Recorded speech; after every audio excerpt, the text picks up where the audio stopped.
नमस्कार, मी हर्षाली हितगुज या कार्यक्रमात आपलं स्वागत। या कार्यक्रमात आपण विविध आजार त्यावरील उपचार याबद्दल चर्चा करत असतो आणि आजचा आपला विषय आहे न्यूक्लिअर मेडिसिन आणि न्यूक्लिअर मेडिसिन बद्दल अधिक माहिती आपण आज घेणार आहोत आणि यावर मार्गदर्शन करण्यासाठी आपल्या स्टुडिओमध्ये आलेले आहेत डॉक्टर आनंद झाडे।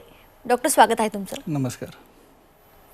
डॉक्टर आनंद झाडे MBBS DNB FEBNM Apollo hospital Navi Mumbai येथे न्यूक्लिअर मेडिसिन विभागाचे सल्लागार आणि प्रमुख आहेत।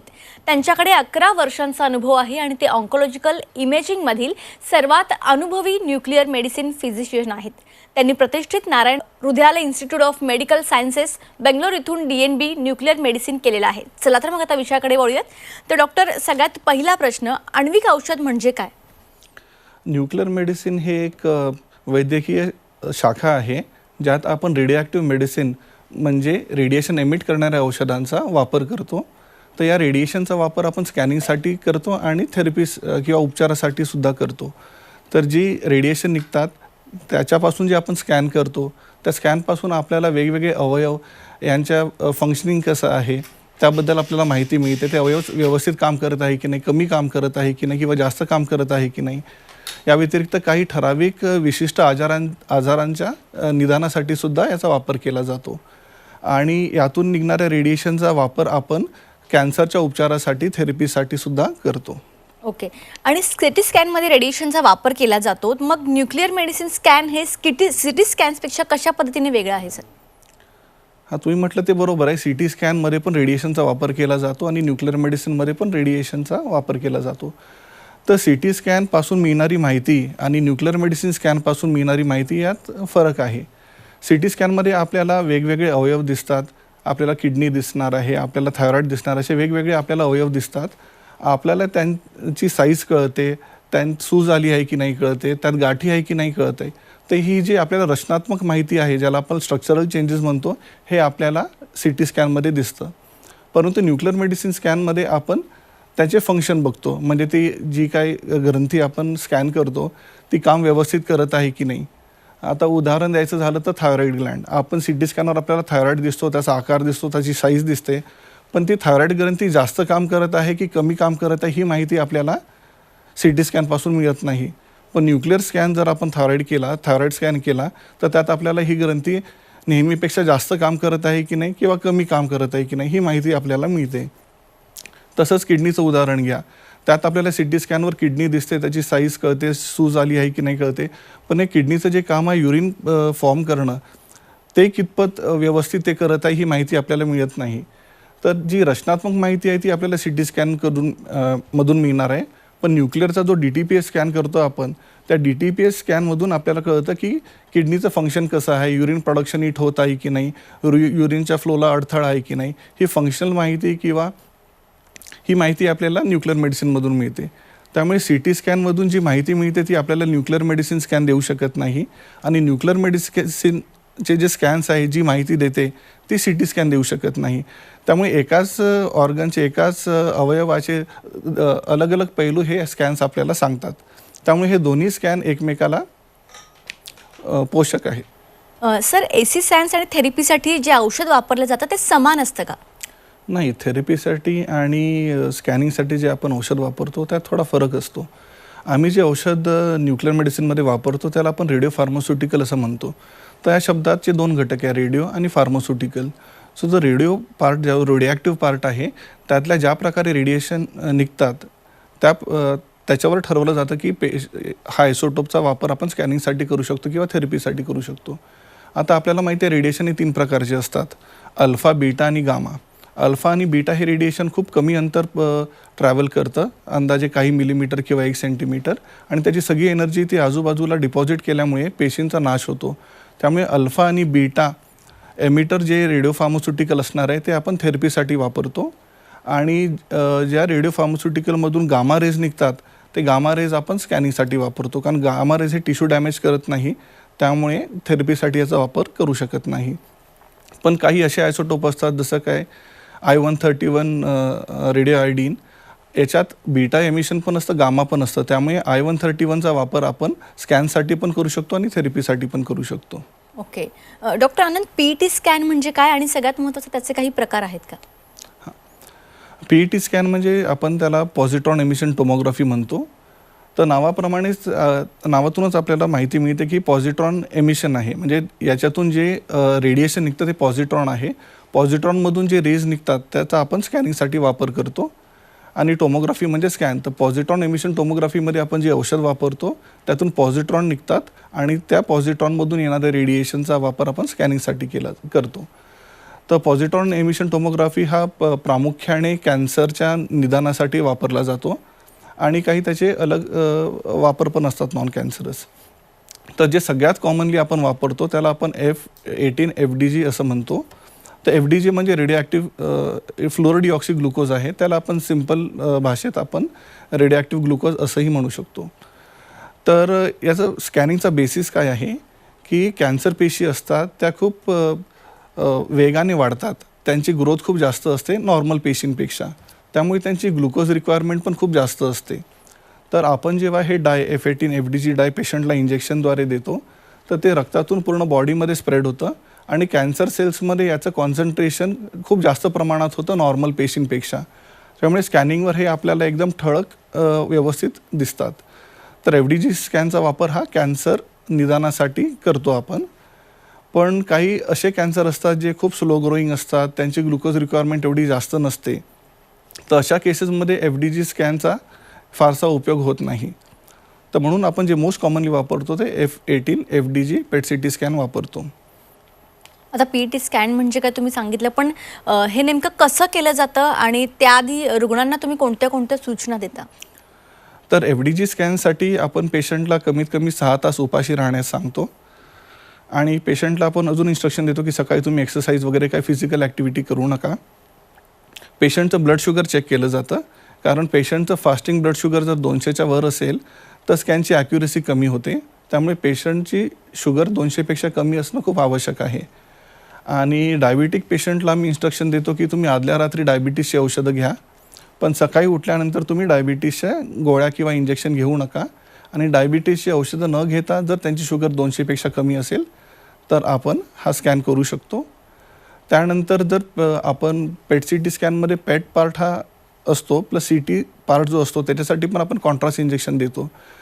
तर या CT कॉन्ट्रास्ट आपण तेव्हाच देतो जेव्हा पेशंटचं सिरम क्रिएटिनिन हा रिपोर्ट नॉर्मल आहे. तर जर आपण कॉन्ट्रास्ट देऊन हा स्कॅन करणार असू तर आपण पेशंटला सिरम क्रिएटिनिन रिपोर्ट पण आणायला सांगतो आणि तो रिपोर्ट नॉर्मल असेल तरच आपण CT कॉन्ट्रास्ट देतो. अदरवाईज आपण पेट CT scan without CT contrast करतो आपण. तर या स्कॅन साठी पेशंट आल्यानंतर आपण पेशंटला इंजेक्शन देतो. इंजेक्शननंतर आपण पेशंटला 1 तास वेटिंग एरियामध्ये बसवतो. या 1 तासात कॅन्सर पेशी हे औषध घेतं आणि बाकीचे जे पेशी असतात ते औषध घेऊन एक्सक्रीट करतं. त्यामुळे 1 तासानंतर जेव्हा आपण स्कॅन करतो तेव्हा आपल्याला ठळकपणे कॅन्सर पेशी शरीरात दिसतात. तर हे झालं प्रोसिजरबद्दल. स्कॅन झाल्यानंतर पेशंट सगळे रुटीन प्रोसिजर करू शकतात, खाऊ पिऊ शकतात, त्यांच्यावर काहीही बंधन नाही आहे. फक्त आपण त्यांना इन्स्ट्रक्शन देतो की तुम्ही प्रेग्नंट लेडीज किंवा लहान बाळांपासून थोडं लांब राहा, कारण या औषधाचा हाफ लाईफ 2 तास आहे. तर 4 हाफ लाईफ म्हणजे 8 तासानंतर तर त्याची जे रेडिएशन निघतं शरीरातून ते खूपच कमी असतं, ते काही अपायकारक नसतं. आणि पेट CT स्कॅनचा वापर आपण हे प्रामुख्याने कॅन्सरसाठी करतो. आता कॅन्सरच्या ट्रीटमेंटसाठी डॉक्टरांसाठी 2 गोष्टी महत्त्वाच्या असतात. एक तर हा आजार कोणत्या प्रकारचा कॅन्सर आहे आणि दुसरी गोष्ट म्हणजे हा आजार कुठे पसरला आहे. तर कोणत्या प्रकारचा कॅन्सर आहे ही माहिती डॉक्टरांना बायोप्सीमधून मिळते आणि कॅन्सर हा कुठे कुठे पसरला आहे हे बघण्यासाठी आपण पेट CT स्कॅनचा वापर करतो. आता बऱ्याच वर्षांपासून CT स्कॅनचा वापर केला जात होता, पण मागच्या 15 वर्षात पेट CT स्कॅन हा रुटीनली कॅन्सर स्कॅनिंगसाठी केला जातो. एस्पेशली जे खूप अग्रेसिव्ह ट्यूमर आहे, स्तनाचा कॅन्सर आहे, फुफ्फुसाचा कॅन्सर आहे, या कॅन्सरसाठी पेट CT स्कॅनचा आपण वापर करतो. आणि CT स्कॅनपेक्षा ह्या स्कॅन जास्त ॲक्युरेट आहे. बऱ्याच कॅन्सरमध्ये 20% आपल्याला जास्त आजाराचे ठिकाण दिसतात. त्यामुळे पेशंटची ट्रीटमेंट पण बऱ्याच 15 ते 20% पेशंटमध्ये पेट स्कॅन केल्यामुळे पेशंटची ट्रीटमेंट बदलते आणि त्याला योग्य उपचार मिळतो. दुसरी गोष्ट महत्त्वाची आहे की आपण पेट स्कॅनचा वापर हा ट्रीटमेंट रिस्पॉन्ससाठी पण करू शकतो. आता कॅन्सर पेशंट जेव्हा ट्रीटमेंट घेतात तेव्हा त्या औषधांमुळे पेशंटला गुण येत आहे की नाही, आजार कमी होत आहे की नाही हे बघण्यासाठी आपण पेट सी टी स्कॅनचा वापर करतो. कारण सी टी स्कॅनवर हे चेंजेस दिसायला बराच वेळ लागतो. पेट सी टी स्कॅनवर आपल्याला आजाराचा रिस्पॉन्स आजाराला जो रिस्पॉन्स येतो हे बऱ्याच आधी कळतं. त्यामुळे पेट सी टी स्कॅनचा वापर आपण हा ट्रीटमेंट मॉनिटरिंगसाठी सुद्धा करतो. त्यानंतर कॅन्सर पेशंटला जेव्हा ट्रीटमेंट दिली जाते आणि पेशंट डिझीज फ्री आहे, नंतर पुन्हा ही कॅन्सर येण्याची संभावना काही पेशंटमध्ये असते. तर तशी काही शक्यता आहे का, आजार हा पुन्हा आला आहे की नाही आणि आल्यानंतर हा कुठे कुठे पसरला आहे हे बघण्यासाठी सुद्धा पेट सी टी स्कॅनचा वापर केला जातो. ओके. आता तुम्ही रेडिएशन इंजेक्शन्स पण देत असता, तर त्याबरोबर स्कॅनचे काही दुष्परिणाम आहेत का? नाही, कारण आपण FDG स्कॅन जे देतो ते एक प्रकारचं रेडिओॲक्टिव्ह ग्लुकोज आहे. ग्लुकोजचे काही साईड इफेक्ट बॉडीवर नसतात आणि हे रेडिएशन पण आहे जे पेशंटसाठी हार्मफुल नसतात, कारण त्यात बीटा किंवा अल्फा नसल्यामुळे ते टिश्यू डॅमेज पण करत नाही. पण बॉडीतून निघणारे रेडिएशन हा बाकीच्यांना पण रेडिएशन लागू शकतो, पण त्याचं प्रमाण खूप कमी असतं. त्यामुळे ॲटॉमिक एनर्जी रेग्युलेटरी बोर्ड हे जे आपलं सगळे ट्रीटमेंट न्यूक्लिअर मेडिसिन मॉनिटर करतं, त्यांच्या नियमाप्रमाणे पण स्कॅननंतर पेशंट बाहेर जाऊ शकतो. कारण रेडिएशन जो निघतो पेशंटच्या शरीरातून तो एवढा कमी प्रमाणात असतो की त्याच्यामुळे कोणाला काही धोका नसतो. फक्त ॲज अ प्रिकॉशन आपण म्हणतो की प्रेग्नेंट बायका आणि लहान मुलांपासून तुम्ही लांब राहा स्कॅन झाल्यावर 6 ते 8 तासांसाठी. ओके. आणि सर, रेडिओ न्यूक्लियर थेरपी म्हणजेच RNT म्हणजे काय असतं आणि ही रेडिओथेरपीपेक्षा कशी वेगळी असते? आता आयसोटोप थेरपीमध्ये आपण काय करतो, जसं मी आधी सांगितलं, आपण अल्फा किंवा बीटा एमिटर हे रेडिओ फार्मास्युटिकल वापरतो. हे आपण पेशंटला ओरली देतो, जसं आपण रेडिओ आयोडीन देतो, किंवा आपण पेशंटला इंजेक्शनच्या माध्यमाने हे देऊ शकतो. तर हे कसं आहे, हे औषधं बॉडीमध्ये ॲब्झॉर्ब होतात, ब्लडमधून पूर्ण बॉडीमध्ये सर्क्युलेट होतात आणि जिथे जिथे कॅन्सर सेल आहे तिकडे स्पेसिफिकली ते बाइंड होऊन त्या कॅन्सर पेशींना मारतं. त्यामुळे आयसोटोप थेरपीमुळे शरीरातल्या सगळ्या कॅन्सर पेशी जे आहेत, जे आपल्याला दिसत असेल स्कॅनवर किंवा ज्या पेशी दिसतसुद्धा नाही, त्या सगळ्या पेशींना ट्रीटमेंट मिळते आणि हे रेडिएशन पेशंटच्या आतून कॅन्सर सेल्सला मारतं.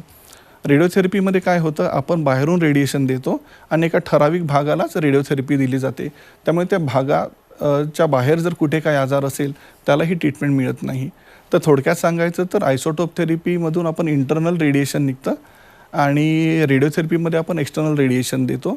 आयसोटोप थेरपीमुळे काय होतं की खूप स्पेसिफिक तेवढ्या कॅन्सर सेल्सलाच ट्रीटमेंट मिळते, बाकीच्या अवयवांना जास्त रेडिएशन मिळत नाही. त्यामुळे याचे साईड इफेक्ट पण खूप कमी असतात. रेडिओथेरपीमुळे ज्या भागाला आपण रेडिएशन देतो त्याच्या आजूबाजूच्या पेशींनासुद्धा रेडिएशन मिळाल्यामुळे काही साईड इफेक्ट होऊ शकतात. ओके. डॉक्टर, तुम्ही RNT म्हणजे काय सांगितलं, पण याचे पण काही वेगळे प्रकार आहेत का? हो, रेडिओ आयसोटोप थेरपी याचे बरेच प्रकार आहेत. रेडिओ आयसोटोप थेरपी कॅन्सरसाठी पण वापरला जातो, नॉन कॅन्सरस आजारांसाठी सुद्धा वापरला जातो. तर ग्रेव्स डिसीज आहे, हा एक थायरॉईडचा आजार आहे, ज्यात थायरॉईड खूप जास्त काम करतं, गरजेपेक्षा जास्त तर थायरॉईड हार्मोन प्रोड्यूस करतं. तर अशा पेशंटच्या थेरपीसाठी सुद्धा आपण आयोडीन थेरपी देऊ शकतो. हा नॉन कॅन्सरस आजार आहे. दुसरा आहे, काही लोकांना सांधेदुखीचा त्रास असतो, तर काही ठराविक सांधेदुखीचा आजार असतो ज्याला आपण रेडिएशन सॅनोवेक्टॉमी ही थेरपी देऊ शकतो. आपण जॉईंटमध्येच ते औषध देतो, त्यामुळे जे इन्फ्लमेटरी सेल्स आहे त्यांचा नाश होतो आणि पेशंटचा त्रास वगैरे कमी होतो.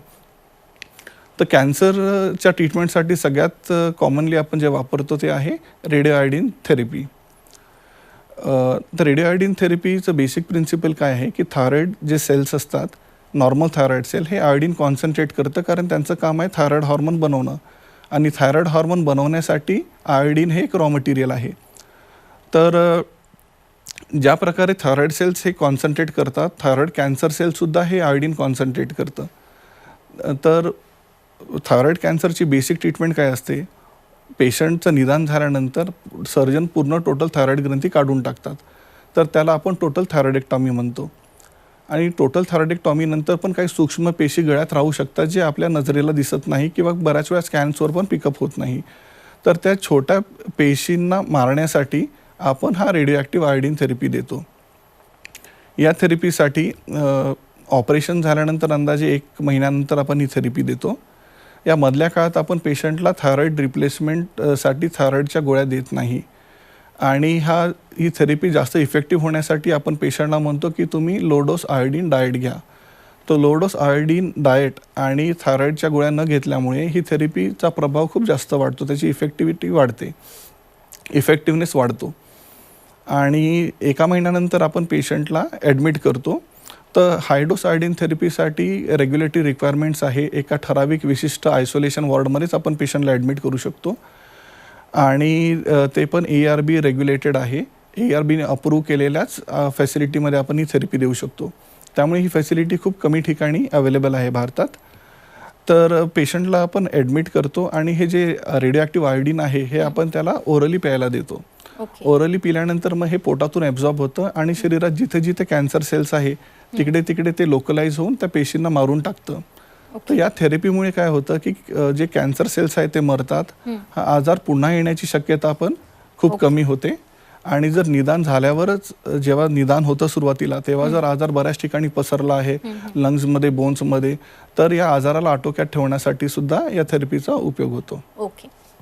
तर पेट सिटी स्कॅन आणि न्यूक्लिअर मेडिसिन याविषयी आपण अधिक माहिती घेत आहोतच. डॉक्टर आनंद झाडे यांच्याकडून पुन्हा यावर अजून काही चर्चा आपण करणार आहोत. इथे एक छोटासा ब्रेक घेऊया, लगेच परत येऊया. ब्रेकनंतर आपल्या सर्वांचं पुन्हा एकदा स्वागत. आपल्यासोबत आहेत डॉक्टर आनंद झाडे आणि यांच्यासोबत आपण न्यूक्लिअर मेडिसिनबद्दल अधिक माहिती घेत होतो. तर पुन्हा एकदा विषयाकडे वळूयात. तर डॉक्टर, पेट सिटी स्कॅन तुम्ही सांगितलं की कॅन्सरवर जास्त प्रभावकारी आहे, पण ते नॉन कॅन्सरसाठी पण तितकंच प्रभावकारी आहे का? हो, नॉन कॅन्सरस आजारांसाठी पण हे प्रभावकारी आहे. तर याबद्दल आपण थोडं नंतर बोलूया कारण आपण थेरपीबद्दल पण डिटेलमध्ये डिस्कस करूया. तर आयोडीन थेरपीबद्दल मी सांगत होतो की हे खूप इफेक्टिव्ह थेरपी आहे आणि आयोडीन थेरपी आपण थायरॉईड कॅन्सरसाठी वापरतो. तर तसंच एक नवीन FDA अप्रूव्ड थेरपी आहे लुटिशियम बेस्ड PSMA थेरपी.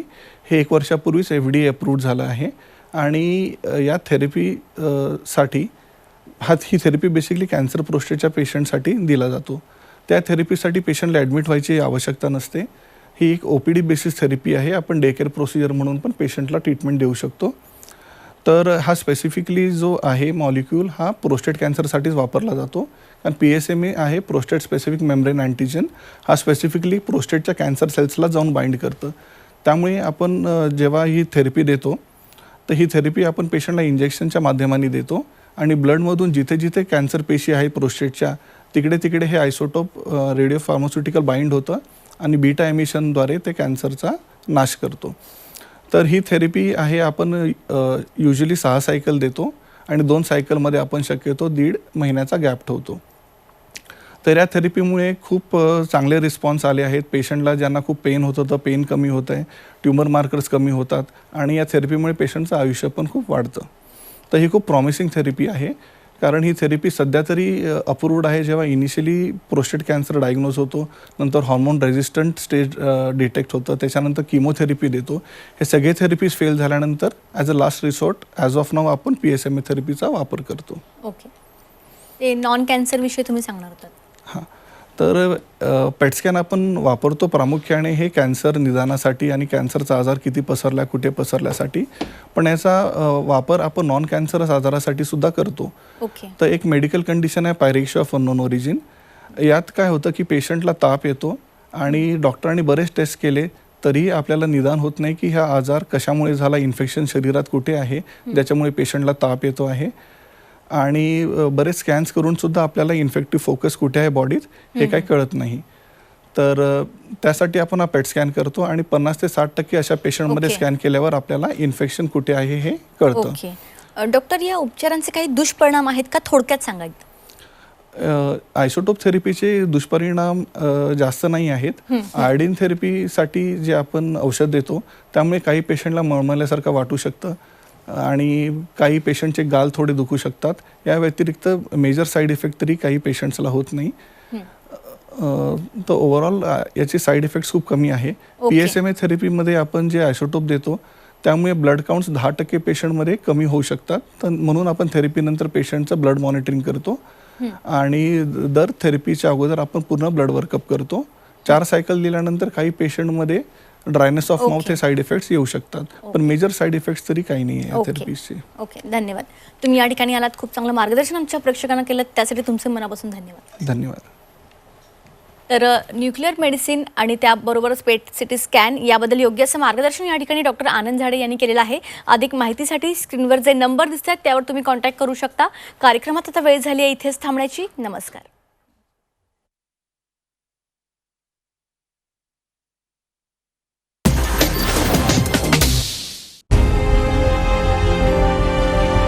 विकासाचा ध्यास म्हणजे